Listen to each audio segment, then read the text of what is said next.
ஆகும். அதேபோல மதினா நகருக்கு செல்லும் பொழுது அதிகமாக ஸலவாத்துக்களை ஓதிக்கொள்ள வேண்டும். பிரயாணத்தில் ஆசையும் ஆர்வத்தையும் தனக்குள் ஏற்படுத்தி கொள்ள வேண்டும். மதினா முனவ்வராவை நெருங்க ஆர்வத்தையும் துடிப்பையும் அதிகப்படுத்தி கொண்டே இருக்க வேண்டும்.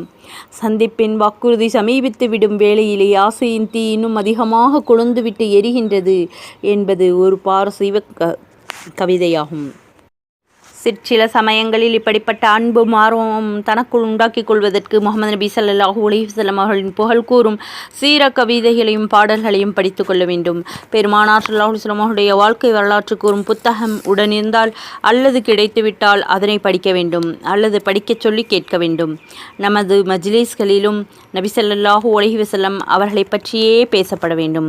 மதினா தய்யிபா சமீபத்து விடக்கூடிய நாளில் ஆர்வமும் மகிழ்ச்சியும் பொங்கி பெருகிவிட வேண்டும். சுப்ஹானல்லாஹ். செல்லும் வழியிலெல்லாம்